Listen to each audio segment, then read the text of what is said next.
Hi everybody, Russ from My Hammers 11. I hope you're all safe and well. If you use the channel, please consider subscribing, hitting that bell icon so you're made aware of any time I put new content on.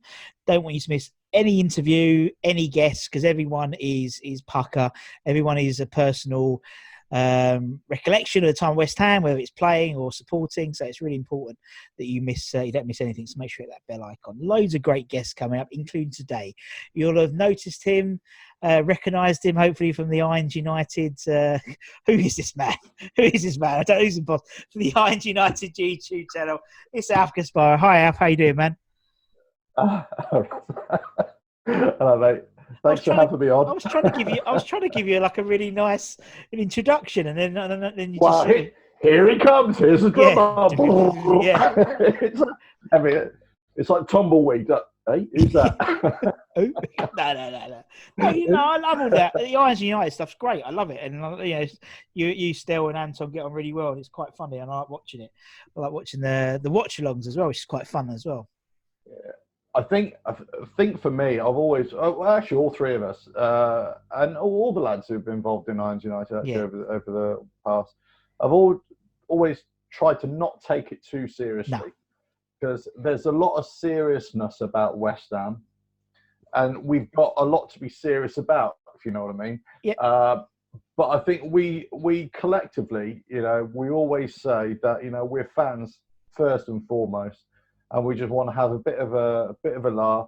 We take what we do seriously, as in the Irons United, the fabric of the channel, if you know what I mean. But we always try and have a bit of fun with it. So yeah, I mean, at the end of the day, where we're at. You're right. I mean, at the end of the day, we're not in it for the football, are we, Alf? To be honest, you see, he spits his tea across. But we're not, are we? We're really not. We've picked the wrong. We've backed the wrong horse. No, absolutely right. If that was the case. So it's about having fun. He said it is about sort of chatting. Almost like that's what I like about the Irons United stuff. It is like you're chatting to your mates down the pub. And that's what it is. And even more so, we need it even more so because we can't go. We can go to the pub now, but it still doesn't have the same look and feel. Anyway, that's part of the reason why this channel started, really, was because to connect to West Ham fans. Brilliant, thank you. And it's taken off. Great concept. Yeah, it's quite a simple idea. Yeah, quite simple, and people really like it. And sort of, what we try and do is find people's journeys and why they became a West Ham fan. So for you, Alf, why West Ham? Why is it your club? Well, it started a long time ago. Now, I'll tell you what, I always say it's almost like a bit of an unconventional route to being a West Ham fan. Yeah. And I think this is what I take into my online stuff and Irons United, which I've only recently started doing in the last sort of 2 or 3 years, really. I never grew up in London. I grew up in Worcestershire, right just south of Birmingham. So by rule, my teams of choice should be either West Brom or Aston Villa or something like that. All the kids I went to school with all supported Aston Villa. Yeah. Or actually, most of my circle of friends and family are all Man United fans. So it's either Villa, West Brom or Man United fans. And as a kid, I was kind of like, I love football, but nah. There was just something about them. I was like, nah, I don't really fancy them at all. And I never used to spend a lot of time with my dad because he was always working. But one of the few times that we did spend together was either watching Match of the Day or we used to have a TV program up in the Midlands called Star Soccer. And it was like a highlights program. And it was before the days of Big Match. There was a Big Match TV program, but this is called Star Soccer, right? And he always used to say to me, right, always watch the teams in his Italian accent, by the way. So always watch the teams that play good football. And I was just like, what does that mean, Dad? And he'd just walk out the room and he'd just leave me with that. And I thought, well, come on, you've got to give me a bit more meat on the bones here. You've got to tell me more. And this was from a very young age. I'm talking about 4 or 5. So you'd always say, watch him, watch the way he's playing. Right. So my dad, with all that in mind, he was a bit of a closet Coventry and Nottingham Forest fan as well. 2 teams. I don't know. Long story. I don't want to talk about it. I've disowned him many times for it. Anyway, I remember one of the very few times that we'd ever watch a live game. In fact, this is not just our household. This is the whole nation, was actually the FA Cup final. Yep. In those days, that was probably one of the only live games available. So Saturday, FA Cup day, was a very special day. And that's why it's still dear to my heart now. FA Cup for me is just a massive deal. So, and I told you I'd go off on a tangent. No, go so for it, man. when in recent years we've kind of thrown our FA Cup runs away, that has really knocked me. That's really annoyed me. I mean, in a kind of very deep way, that's annoyed me. So, because it's always this connection with my dad watching football, you see. And one of the very first FA Cup finals I can remember was the 75 Cup final. And I can't remember it entirely watching it, but I can remember my dad saying, watch this team, watch them. And thereafter, because of Ron Greenwood, obviously Bobby Moore and all that kind of stuff, the history of England and and obviously Peterson Hurst, the association of England and West Ham. And Ron Greenwood went on to be with England. And then Brooking was still obviously playing for England. Although at the time, a couple of years later, we were in Division 2, we always seemed to be on either this Star Soccer, for me, or Match of the Day. Yeah. And it was always that team that my dad would say, watch them. Yeah. Look at the way they're playing football. And it didn't matter about the result. It was always about the way they were playing football. So I'm a 70s kid. So growing up in the 70s, we had a 75 Cup final. We had a 1980 Cup final. Yeah. We had good football. We had good English heritage, if you know what I mean, with Greenwood and Brooking. Yeah. You know, and it was all that kind of stuff. And for me, it was just a big rebellion against Man United, Villa, and West Brom. It was just like, I'm not supporting any of those. Like, you can have that. And also, I was almost like, it was almost like that character off Little Britain, you know, the little only gay in the village. I was the only West Ham fan in the village, you know, in the town. There was no other West Ham fans around. So, you know, anytime I was celebrating a goal, I was like, yay, I'm alone. So that's it. I mean, that's how I started being a West Ham fan at a very young age. And it was, thankfully, it was down to Trevor Brooking, Ron Greenwood, and Match of the Day, Star Soccer, and my dad saying, watch this team because they play football in the right way. Brilliant. That was it. I love and I've hated my dad ever since. Yeah, exactly. Yeah. No, I haven't. Why look at this team? They're quite good. Liverpool. No. I'm going West Ham. Yeah, no. It's funny. There's a few stories like that where like people have been watching Match of the Day and then their dad's gone, oh, what football team do you support? And just West Ham are on the high. Yeah, that one. And, like Little Britain, like Andy, that one. And it could have been any other team. But as you said, from then on, from sort of the mid-70s I like the colour of the shirts, Dad. Yeah. There we go. That'll do. Exactly. But it's true. And it's things like that we stick. And then at 50, 60 years on, people are still supporting the club. And as you said, it's just that sliding doors moment. And obviously, from sort of the mid-70s onwards, that's a nice spread of more thick than thin. No, more thin than thick, I'd say, in terms of success.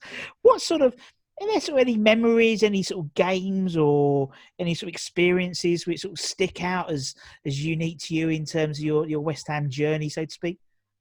Well, there was there's been quite a few. I mean, I was lucky enough to go to. I didn't go to regular games as a kid because we lived so far away, and I think this is why I identify with a lot of people who watch our channel or any YouTube channel who can't get to games. Yeah, they might be on the other side of the world, or they might just not be able to afford tickets. I mean, let's face it. Yeah. Crazy prices these days, right? Yeah. So I always identify with those people a lot more to say, look, I know you can't get to games, and whatever we do on Irons United, and for that matter, I'm sure it's the same on any other channel, okay? I'm going to include us all. It's actually about bringing the experience of the match day to people. So now I'm in position where I am a season ticket holder now, so I do go to games. Well, if I could, now if we could. So it is about that. It is about bringing the experience. So when I was growing up, I didn't have that experience, and then I was away for a number of years. I was living abroad, so this was all kind of pre-internet as well. So trying to get information about West Ham is, you're kind of reading through all the newspapers, or I think World Service is still going, isn't it, on the radio? Yeah. So I was listening to World Service for the football results on a Saturday. It's all that kind of stuff. It actually makes you, in some ways, an even bigger fan. I agree. Because you don't have access to the information. You don't have access to the games. So this is why this kind of stuff that you're doing, and also all the other West Ham channels, it's great for all those people, I feel, that are around the world that don't have access to the game. Now, obviously, now everybody's watching Premier League football on TV. I get that. So it's slightly different, but it's still that connection. So I didn't have that growing up. But one of the earliest games that I went to, and I went to a few, obviously, in my about 10 years old and then onwards into my teens. But one of the ones that I went to, which always sticks in my mind for some reason, and that will become relevant later when I'm picking my 11, right? Where we grew up, as I say, it was a massive Man United contingent. So in those days, you didn't need tickets to go and see a game and all that kind of stuff. It was cheap as chips to go into any ground.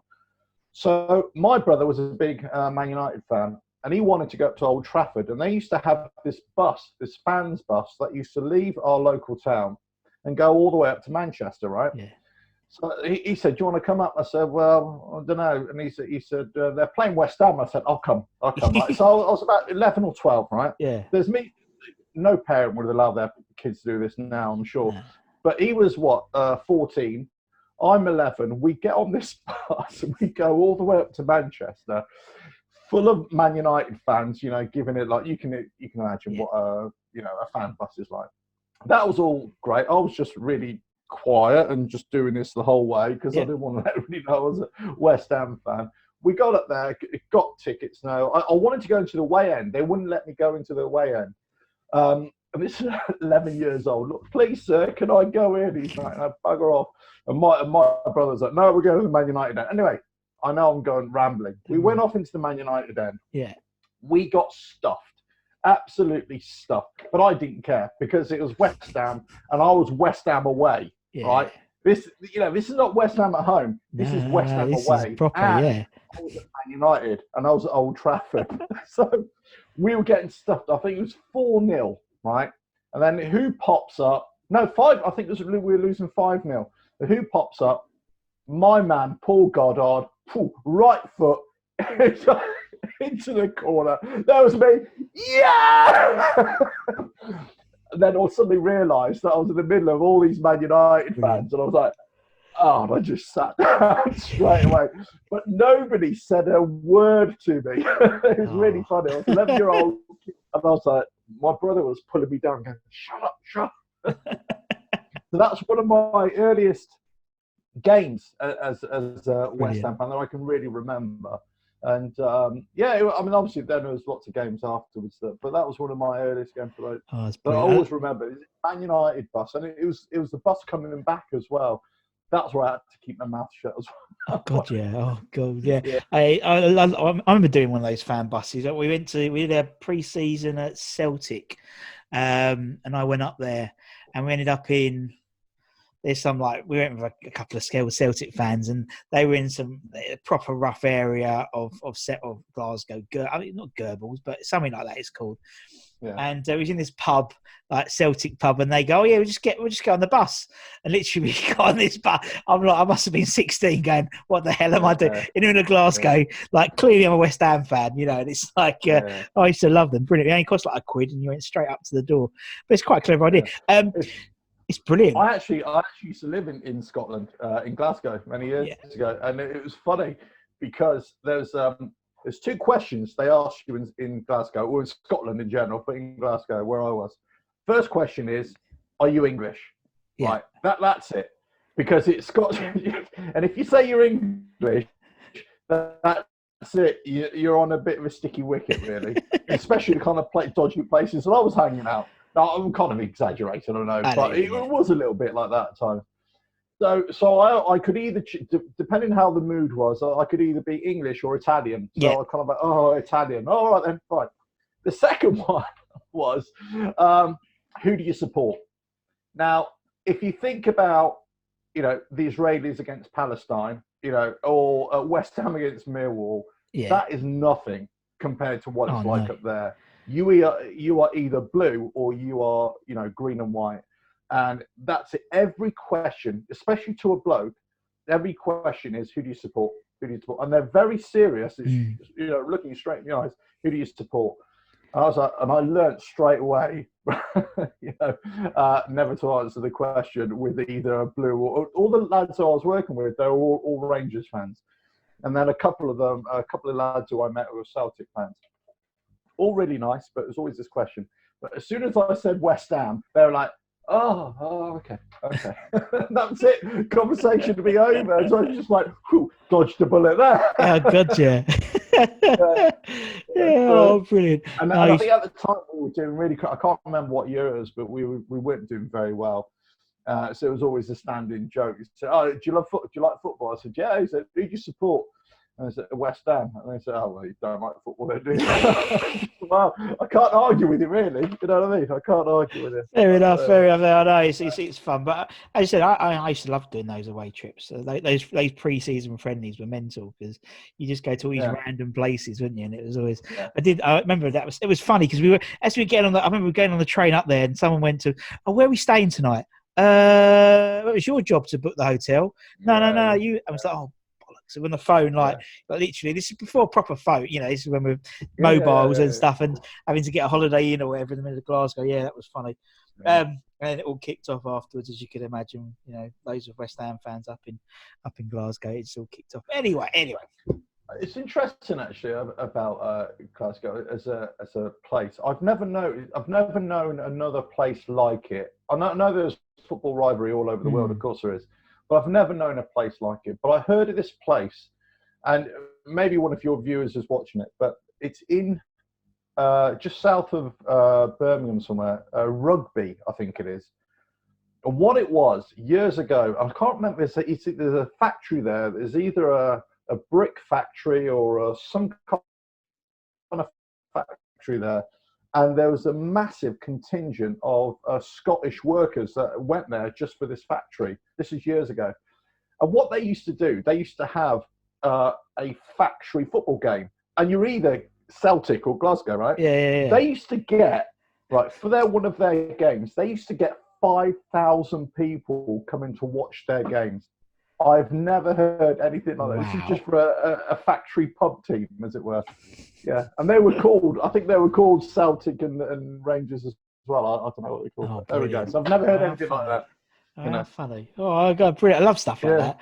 It's brilliant, and people just so desperate. It's like now. I think if there was like a live game and people could go and see, I don't know. I live in Hornchurch. Hornchurch versus someone.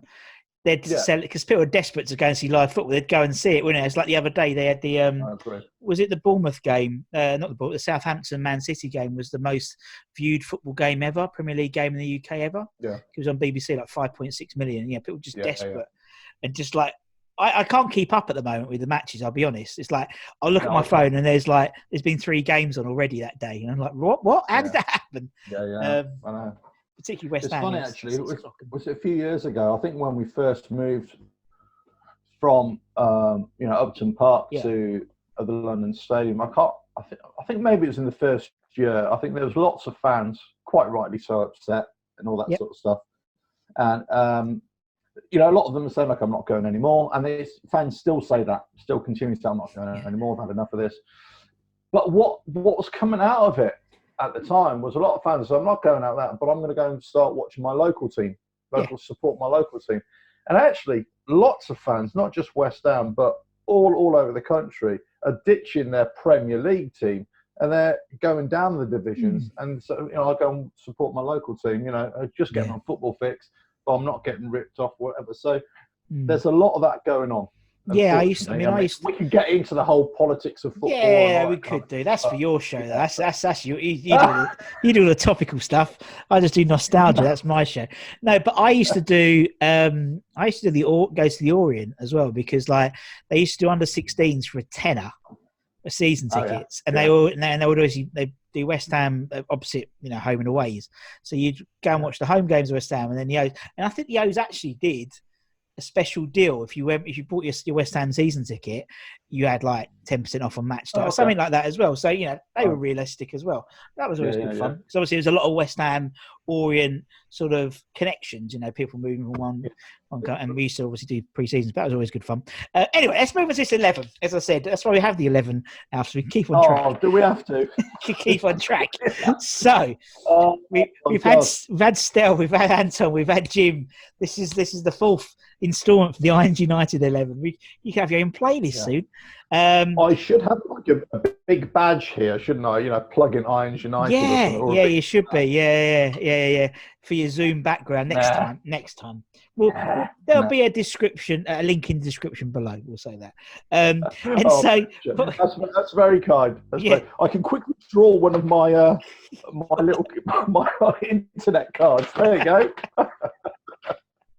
I've got my team here, by the way. I don't know. No spoilers. No. Oh, God, that's it. People switched off now. Thanks, Alf. Yeah, my watch time's gone right down now. Thanks to you. Well, there we go. Look. Yeah, it's gone. It's gone. Oh God, what are we going to do? Obviously, before we start this, can I just say before we start this, I found this to be one of the hardest things to do. Really? Not because I don't know my players. It's just that I change my mind every 5 minutes. Yeah. Every day I have a different favourite West Ham player, and every day I have a different West Ham 11, pretty much. Yeah. There's always something that changes, or there's a player that I've forgotten about. And then I start to put it on paper like this, and I think, okay, yeah, him, definitely him. And I think, oh no, what about him? Oh no, what about him? And I come up with about 5 or 6 different players in each position. I'm just going, for goodness sake. So true. And to be honest, you do have quite a spread, don't you? Really, from sort of the mid-70s onwards, you've got a nice spread of players, Alf, and that's what's for the more experienced fans. That's what they like.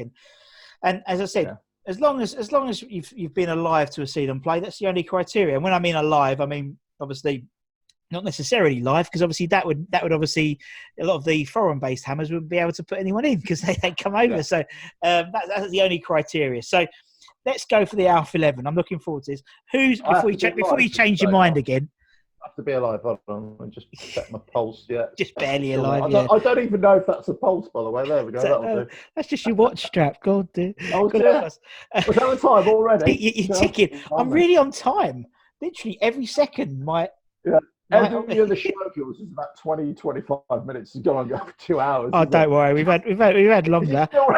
Is he still rabbiting on? Yeah. You know what? There was some of the Hammers. It's so funny. They used to be. We had Nigel on, and Nigel Khan was determined to go longer than Gonzo, and he missed by about a minute. He was gutted because he was waffling on. That's got to be longer than Gonzo. He was like, well, no. I said, look, Gonzo's another minute. He's like, bollocks. He was determined to have the longest one. But, and how long were those two? About an hour and 10. I think the longest one we had, I can't remember the longest. I think the longest one might have been Martin Godlinman, who I do West Ham. He was the announcer, basically. Oh, okay. Because he has this encyclopedic knowledge of West Ham. It's absolutely incredible. The club will come to him for suggestions on players and stuff in terms of goals. It's amazing. Anyway, let's see what we can do. Let's go for the Alf 11. In goal. Who's in goal for the Alf 11? Well, this is one of my hardest choices, again, because it should be, and it is Phil Parkes. Yeah. It should be, right? But I've liked some other great keepers at the time. Robert Green, I thought he was in and out a lot of the time, I know, but in terms of form, but I thought he had some great times with Robert Green. Fabianski, I think he's been one of our best keepers in a generation. Agreed. Yeah, I think he's fantastic. Ludo, of course, but Merv Day, I thought was, he was one of the, that first keeper that I saw as a kid. And but Phil Parks for me. Yeah. Parks. He's got to be him. Yeah, He's got no. to be him. Yeah, he's. I always remember Parksy, right? He had these hands like that. Yeah. And there was a picture like this, similar to this. There was a picture to this, and he was selling the latest gloves, and it was like that, you see. And we won the final in 1980, and then all of a sudden, this is another thing, right? If you don't live near London or you don't live near where your team, whatever team you support, are based, right? If you live in the provinces or another country, there's no way you're going to get like West Ham stuff, right? Yeah. There's no way you're going to get it. And back in the day, there's no way. So when we won the FA Cup, that's when I suddenly realised what marketing was about. At 10 years old, I realised, I thought, hold on, we've just won the FA Cup. Now, all of a sudden, all the sports shops are selling West Ham kits, West Ham mugs and scarves. Hold on a minute. Yeah. Right, we've got to win something, so therefore everybody can see West Ham stuff. Got it. We never won anything else. That's what I say. That's bugged that plan up until the Intertoto Cup. So anyway, Phil Parks, because of this whole marketing drive, everybody was doing, and he had the gloves. You see, so all of a sudden it was like Phil Parks gloves. So I used to love playing a little bit of golf. So one of my first acquisitions was Phil Parks gloves. Brilliant. I love it. Yeah, great. Although he didn't like me, Alf. He didn't need the Cossack, the hairspray. I saw a picture of it the other day because we've got Marie coming on soon, and someone put one of Phil's his magazine ads for Cossack, and he just looked so smouldering. Yeah. Absolutely brilliant. Absolutely brilliant. It was so funny. I'll put Parks in. Let's go left back then, Alf. Who we got left back, man? Right. Okay. I'm again. It's a generational thing. I'm afraid, because my first choice kind of would be Dixie. Yeah. But I'm going Lampard. Yeah. Yeah. Because I think I cannot give it to Dixie because Lampard's got 2 FA Cups under his belt. It'll do that for me. And he was a fantastic player. You know, me growing up in that position, it was always Frank Lampard. And I was just like, I'm having him all day long. Yeah, definitely. And I think nobody can disagree with me. Nobody is allowed to disagree with me. But I'll be honest. I think, and that's what's come through in this channel is like, I think he's given he's given a rough ride, but he seems to be like left out in the wash. You know what I mean? When people talk about legends, I mean, he played so many games for us. There's not many who've won 2 FA Cups for West Ham. No. Do you know what I mean? Exactly. No, I totally agree with you. He's because of the problems, because of the Harry Redknapp issue, because of his son as well, Frank Lampard Jr.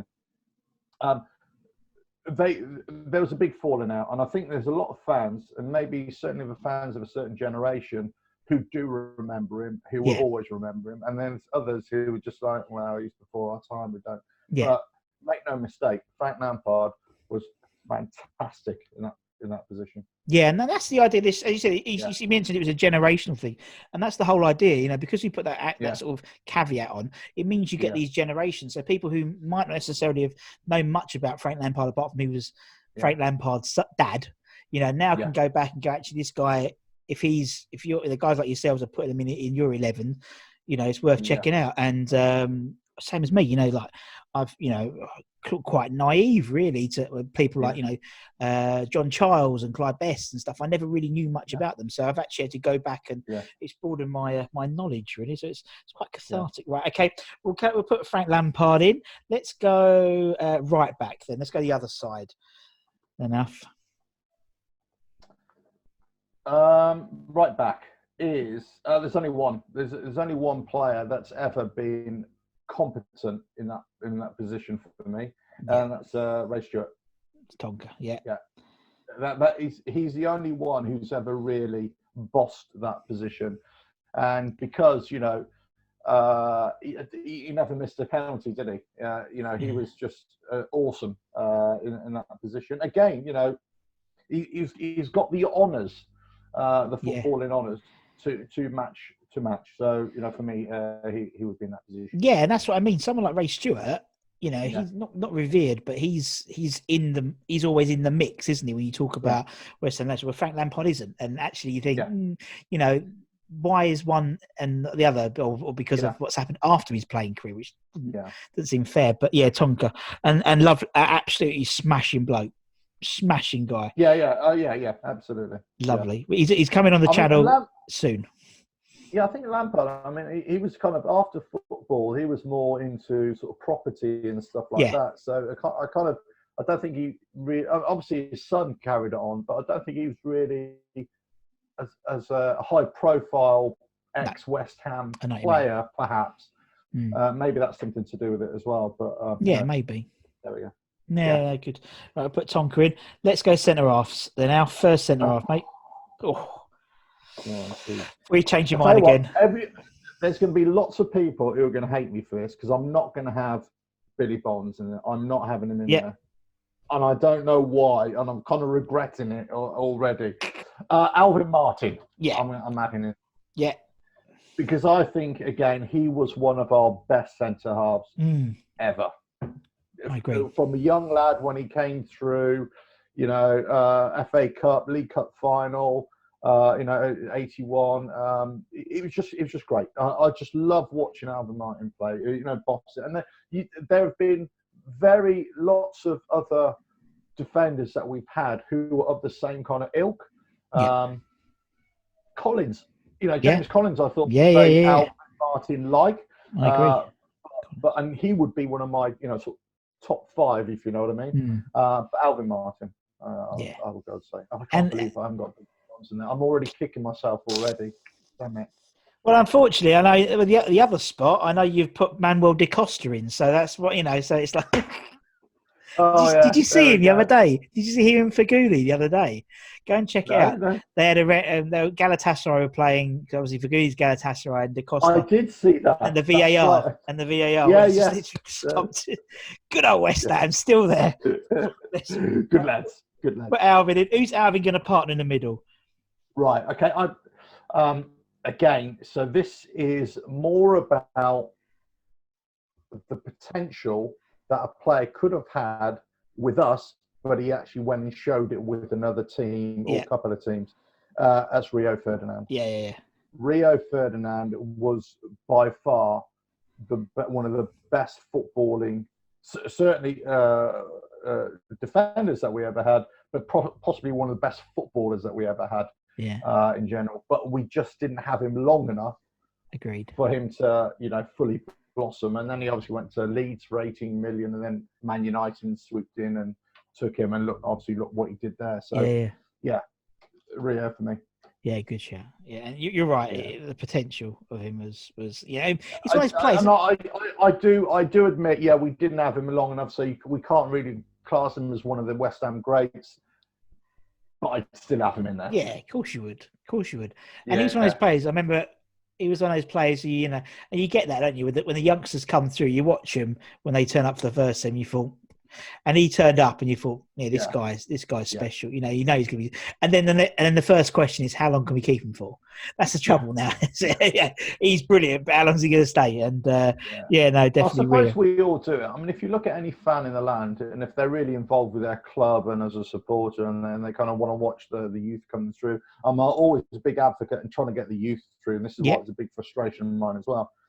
But we're kind of always looking for that. We always get really excited about a new young player coming through, or we hear about them in the under-23s, and then they don't quite make it, or they play one game and they're never seen again. Yeah. Or we sell them on and we think, well, whatever happened to them? Do you know what I mean? The latest thing with Ngakia, that's another. It could be potential to be a great position, that right back position. Who, you start dreaming, could he be as great as Ray Stewart? Could he, could he have that longevity? But then all of a sudden it all fades away, and then he wants to go off, and you think, what could have been? But you just don't know, do you? No, you don't. That's the trouble. When you've had lots, people like Freddie Sears, when he came on the field, you're right. Here we go. This is TC Mark II, and then you just bless him. He just didn't do it. I know what you mean. But I remember watching Deck. I remember watching Deck in the under-23s, because obviously they would do them at Upton Park. They do them at London Stadium, wouldn't they? And so we'd watch them. And he stood out like a sore thumb at that team already. He was like, And as soon as he came in, you just knew he was going to be mustard. But Yeah. No, I get that. Right, okay, let's Well, go. it's interesting you say that. It's interesting because there are those players. You're absolutely right. It's night and day how good they are against against somebody else, and you could see it. And you say, yeah, definitely. I think it was the leadership. I think the fact that he was captain and not just for West Ham, but for England in general, we don't have any leaders. Harry Kane is England captain, but he isn't. And I know it's blasphemous, but he isn't John Terry in terms of captain. No. And Deck is that mould. And that's why he stands out. Like he's been captain the last couple of games. We've played really well. I don't think it's a coincidence. And he's young, but clearly he's got the respect of the players with him because he's probably the youngest one on the team sheet. But they're all looking up to him. No, right, we'll put. Exactly. Yeah. I'd like to see him with I'd like a season on him on the armband. To be honest, to see what he could do. Because I just think he'll blossom. But anyway, we'll move on. We'll sort of nostalgia rather than now. Okay, let's go into midfield now. Let's go. Let's go left midfield. Left midfield. Go on. Right. Okay. First of all, I've got to again apologise for my midfield. I've put players in there. It's a 4-4-2. This is what I've chosen, right? I've put players in there who are not in their proper position. It doesn't matter. It doesn't matter. It's just because I wanted them in there, right? Exactly. And with this team, we probably lose 6-0 every game. But you know what I mean? Right. So on the left, go on. On the left, Devonshire. Yeah. Well, that's one of my favourite players of all time. Yeah. I absolutely loved Alan Devonshire. As a player, everything. I just couldn't. In fact, he is my favourite player. I'm going to say it for this week. This week, until you remember about I don't know Laurent Courtois, and then that's it. That he's back in. I just think he had everything about it. He had goals in him, but it's just the way he would go past players, put crosses in. It was the first time I saw footballers of the time using sort of guile and skill and speed. I know what you mean. And there was a couple of other players who weren't West Ham players who excited me as much.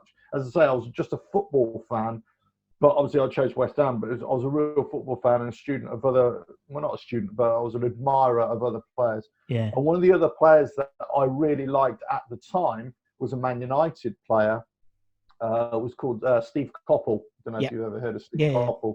Used to fly down the wing, and they were similar, very similar to me. Steve Coppell and Alan Devonshire. I just loved watching them play. But Alan Devonshire for me, he's in there. And he's got the story, hasn't he? Non-league. And it's just all, and he said $5,000, whoever it is, from Southall, and absolutely brilliant. And the thing that surprises me, and the thing that I obviously going back and watching a lot more of like highlights of at Devonshire and Brook and is the fact that they were doing this on absolute bog fields, and I don't think the less experienced fans of the world appreciate that because they see the bowling greens at London Stadium and stuff, and it was incredible what they were doing on those pitches. And that's what I know. It's a different time and different generation as well. But the game has changed and it's speedier as well. But if you take the likes of one of the most famous players of all time, of all generations, George Best, he was getting kicked all over the park. You say it was a bog, but he could run circles around any player today. Yeah, any player today. So you say, well, hold on, it's not a generational thing. The game hasn't changed that much. It's just that your class in any generation. Yeah.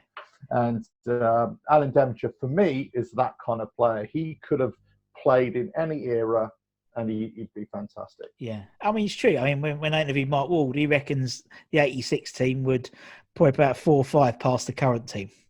That's what you reckon. Just because not just the skill, but the collective team spirit as well, and the confidence. And it was, wouldn't say no to him. I totally agree. I think. Right, we'll put Dev on. Let's go right midfield. Let's go the other side then, Alf. Right. Okay. Totally out of position. Yeah. But I've got to have him in there. Again, one of my all-time favourites. It's the Italian with an interesting personality and past. Let's say Di Canio. Yes. Yeah. I'm having Di Canio, Paolo, all day long. I think that Paolo Di Canio could have been, if you look before he came to West Ham, Sheffield Wednesday, and where he was from in Italy as well. He could have played in lots of different positions, and he was versatile, but he didn't really have. He didn't always show it. In what I'm trying to say.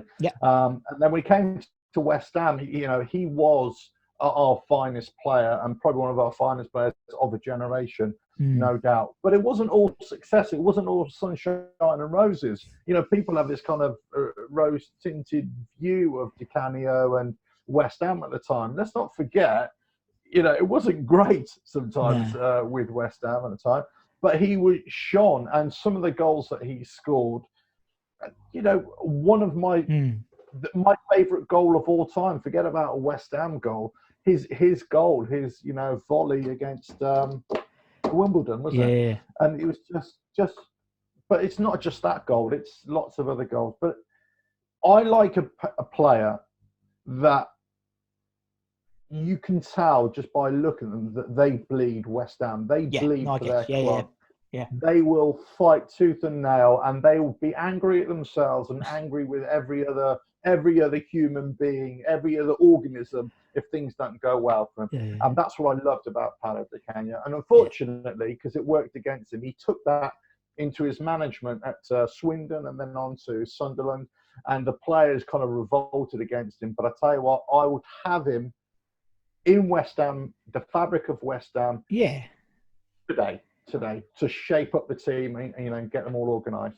Yeah, I know what you mean. He was because you either love him or you hate him. And I think for me, he's fantastic. At least you know what side the fence you'll be in. You know what I mean? It's not like he's a divisive character, but he's our divisive character. If that makes he's like it was always like so like Robbie Savage. He was a bastard, but when he played, he was their bastard. It was fair play. No, Di Canio, he was box office, wasn't he, as a player? And the thing is with Paolo Di Canio is that at the time, Italy were in desperate need of a Paolo Di Canio type player, but he would never get a look in, and a lot of the looking was due to politics at the time because of Lazio and all that sort of stuff. But also, one of the other big things that a lot of people don't realise is that at the time, Italy were very reluctant to have anybody in their squad who didn't actually play their football in Italy. So one of the things that Paolo Di Canio had was that he was playing for us, and before Sheffield Wednesday, but he was playing for us who were considered not really high on the totem pole in terms of football. They didn't have the global awareness. So that's when, if you remember, Man United wanted to come in, and he was seriously thinking about going to Man United. And one of the reasons I was told at the time, and I heard from other people as well, that one of the reasons he wanted to go, because if he went to Man United, there could have been an opportunity that he would have been featured in the Italian setup as well. That didn't happen, of course, but I would have loved to see Di Canio play for Italy. I would have absolutely loved that. That would have been brilliant.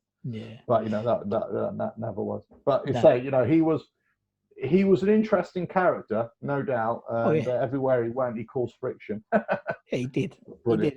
He did. When we interviewed Harry, I asked him what was it like to manage Paolo, and he just went, "You don't." You don't manage him, and it's like, I can get that. But talking to ex-players, he was like amazing in terms of he would give advice and stuff, and you could see that. And obviously, some fans they've been lucky enough to meet him, and when he was at Swindon, he brought a couple like John Joe and Gary Hoyneman. They brought him down, and he had all pictures. He opened his drawer at Swindon, full of West Ham memorabilia and pictures, and he's got a tattoo of West Ham, for God's sake, So it's inked himself for us. So it's I love him. I do love him. Well, he still does a lot of work for Sky Sports in Italy, didn't he? Or he was, and he was always West Ham tie and stuff, and he'd always have a little face off with Gianluca Vialli. especially when it was Chelsea, West Ham. And lots of my family over in Italy, because they're big Chelsea fans as well, would you believe, randomly. But they'd say, look, it's your bloke Di Canio on TV. Charlie, you know, they're still at it. Yeah, I know. We had a good friend of mine on the channel, a guy called Nasher, who's he did the Brooklyn and Bonds mural on Erkins. So he did that, and Paolo was talking about it like a few weeks ago, and they flashed it up as a thing, and it was all, he does that, we say it's all in Italian, but he was like, I'll take that. I'll take that. Right, okay, let's go to central midfielder now. Your first central midfielder. Look, again, it's my reason for supporting West Ham, and that's Sir Trevor Brooking. Yeah, that's it. You know, he's my reason for supporting West Ham. Cultured player,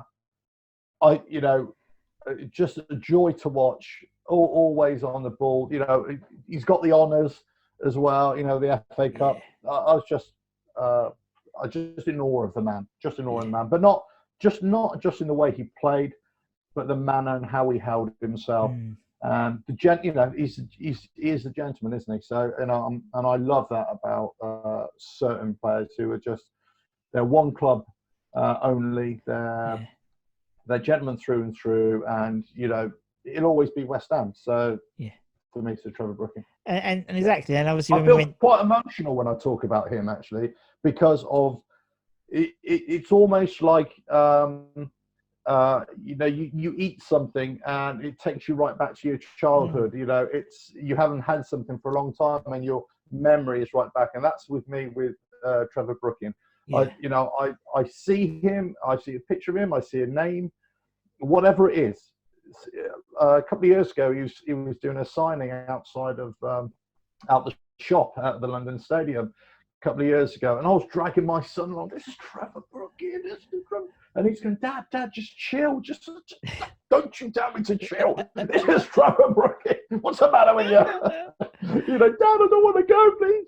You know, but all that sort of stuff. You know, and that's what it does. He takes me right back to as a boy, thinking I've got to support this team. Yeah, because of him. Yeah, they're totally and yeah, he's a Trev, isn't he? As you said, he's such a nice bloke, but also the guy showed immense loyalty. Obviously, when we went down in it, he was still playing for England, but he was in the Essex Championship, exactly. And that would never happen nowadays. Loyalty's left the game somewhat. Right, okay, we'll put Trevor in, and who's he going to partner in the middle? Again, I've gone against the grain here. Nice. Because, and he's not a midfielder, so he shouldn't be there really. Don't matter. Clyde Best. Oh. Totally random. Lovely. The reason why I Clyde Best, because he epitomised everything that I wanted a footballer to be. Powerful, strong, just a great player. Now, you got to understand, when I grew up, I should have been a West Brom fan or Villa fan. And West Brom in the 70s had three of the best footballers that I'd ever seen, like Match of the Day and stuff. But one was, what was his name? Brendan Batson, a defender. Yeah. Another guy was a guy called Laurie Cunningham, right? He was a fantastic winger. He actually went to Real Madrid, unfortunately died in a car crash, but a brilliant player, right? And the other guy was Cyril Regis, who was a striker. For me, Clyde Best and Cyril Regis, slightly different eras, but very similar kind of players. Powerful, strong, direct. And my only regret in life is that I never actually saw Clyde Best play. But all the footage that I've seen, all the kind of research I've seen of him as a man, of a player, it's just one of those emotional connections. I don't know why. I've never met the guy. I don't know. But Clyde Best for me. Yeah. And obviously... I know totally, it's wrong. I know there's going to be people watching this going, what are you on about, Clyde Best? It's wrong. But for me, it's him. And also, he's one of the few West Ham players that's ever featured in a feature film, would you believe? No. There you go. Yeah, yeah. Well, there You you don't go. know who that is. Shall I tell you? Okay, so Yeah. Steptoe and Son comedy. Yeah. They used to have some random. They had about 2 or 3 films. Okay, so one of them was that Clyde Best was actually featured as a cameo appearance. Brilliant. Yeah. So Love I it. think the old Steptoe, his Steptoe actually went into the toilets and Clyde Best walked in. Love it. Love And, it. Love it. yeah, Love it. there we Clive go. Best. And obviously, everything else, everything that's going on in the world now, he represents, he represented a real, stake in the ground, really, Yeah, for black yeah, players. And I've spoken to yeah. lots of people who have put Clive Best in their team because there's a guy called Simon Green who I know very well, and he's in the music business, Yeah. and he goes around. Literally, he used to be the Wu-Tang Clan tour manager and Oh things yeah, like that. yeah. So, Yeah, lovely yeah, guy, Simon, and he always wears West Ham shirt. And yeah. he always people come up to him and talk about Clive Best to him when he's at the concerts, Yeah. and just the impact he made, which I think even more so nowadays is more prevalent than was then. Right, we'll put Clive in. Let's go up front then. Alf, who's your first striker? Right. I'm going to go reverse because I'm going to leave the last one to the very last, and this will tie in neatly to right at the start of this. Okay. Good. So, a player that I think could have been, he wasn't, but he could have been our best striker ever. But injury and time or whatever just stole him away from us. Dean Ashton. Yeah. I actually think he could have been one of our best players ever. Totally agree. Unfortunately, he has injuries, and I just loved, when he was with us, he came from Norwich. He was knocking on the door of England. He was just so close to breaking through to being really recognised as a great player. And then he got that injury, and it was just never the same. But for a small minute or two, he was brilliant. And I love the way he talks about West Ham now. Still passionate, still got a lot of affection for the club and the fans and all that sort of stuff. I love the way he's not very happy with the setup at West Ham, just like a lot of us fans. But regardless of all that, I just loved watching him play. I love the goals he scored. A proper old-fashioned centre forward, and that's what I liked about him. And he could play as well. I mean, he wasn't just in the air type thing. He was a good footballer. Oh, definitely. I mean, I remember. I remember when we were signing him, and I was so excited because he was he was set like £7 million. It was quite a lot for us at that time, and it was like, and you're thinking this guy, and it was like. I remember my brothers were like, who? It's like, no, this guy's going to be great. He's going to be good. And it's sort of the same level of excitement I had when Boeing came in because they're like young, hungry championship players. Yeah. And that's the blueprint for West Ham. Clearly is the blueprint for West Ham going forward. But he was brilliant. Sure. And I mean, we don't know how long he would have been at West Ham for. I don't know. But it doesn't matter. He would have been definitely the partner to Rooney for England that England were crying out for. I loved him as a player. Yeah. And obviously, great. Well, at least one of my selections is all right then. No, they're all good. They're all good. I love it. I mean, people say it's a generational thing, but also people say that you tend to your favorite music was your time when you were 16. And that's the type of music that you always listen to. And I think that's the same true of football players as well. That when you're sort of 16, 17, they're the players that make the biggest impressions of you. And Ashton was sort of towards that end of me. That's why I always have a lot of respect for Dino. And who's the last piece of this Alf pie then? Right. So this goes right back to the very start. Love it. So for me, he's the striker when I was kind of really properly aware of football and West Ham. We got him from QPR, Paul Goddard. Yeah. For me, I loved watching Paul Goddard play.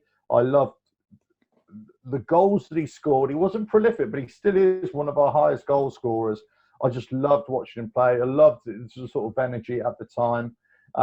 And a lot of people don't know this about Paul Goddard, unfortunately, because everybody talks about Tony Cottee, which should be up there, and Frank McAvenny, of that famous season. Yeah. But the only reason that Goddard should have been there, but he got injured. And that's why that partnership came together. Yeah. But really, it should have been Goddard in there. So for me, and then obviously I think we sold him on to Ipswich. I can't remember actually who we sold him to. But then, he's kind of petered out a little bit. But for me, for those, 4 or 5 years that I kind of really appreciated him. Yeah. He was just knocking in goals.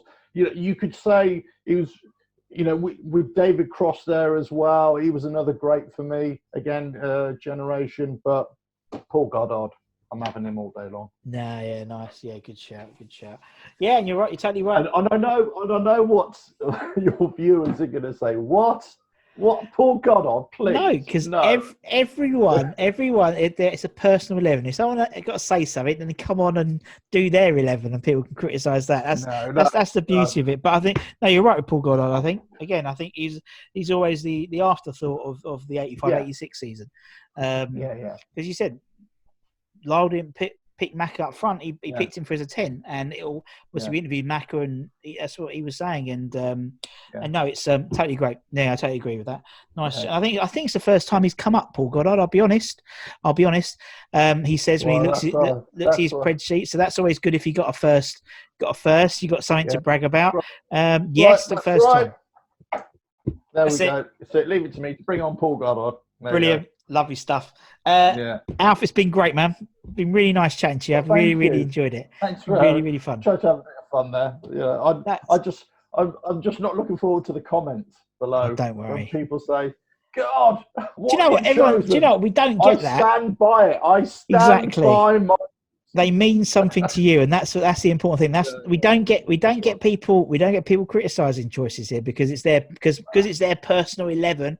It's their 11. But no, thanks, Alf. Really appreciate it. And obviously, everyone subscribe to Alliance United as well. You probably all do anyway, but make sure you do because there's some great content, particularly with the watch-alongs and the live stuff they do all this time. They're really good, and all nice bunch of lads. And we've had 4 of them on now, so it's all good stuff. And obviously, thank you for watching. Like, share, subscribe, all that type of stuff. And until next time, for me and Alf, take care, everybody. We'll see you again very, very soon. Come you on. See you later. Bye-bye. Out the Hammers. Brilliant. Cheers, Alf. That was great fun. Right. Thanks very much. Love that. That was great. I really enjoyed that. Yeah, it's fun. I love it when people take a lot of agonise. It's like X Factor. X Factor. They pick their groups late night with post it Polaroids of Phil Parks and Ludo going. I'll sleep on that. Yeah. Now for the fun though, I like to do the crossed hammers. If that's okay with you, you don't have to if they want to. The what? Sorry. The crossed hammers. Oh yeah. Okay. Oh yeah, sure. Yeah. Oh yeah, sure. Just to piss off Nigel Carr because Nigel Carr doesn't like doing it.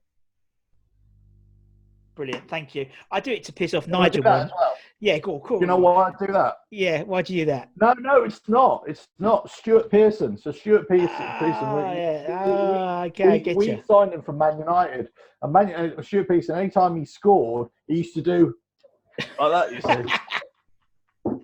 Again, it's something. It's logged in there. No, I love it. That's what I love. That's like this time. That's this show. We're talking and we had a conversation. I can't remember who I was talking to, and then I don't know, a conversation. We went off on a tangent about Papa Boupa Diop, and it's like, what? You know what I mean? But no, I like to do that on all my videos now, just to piss off Nigel because he doesn't like doing it. Everyone.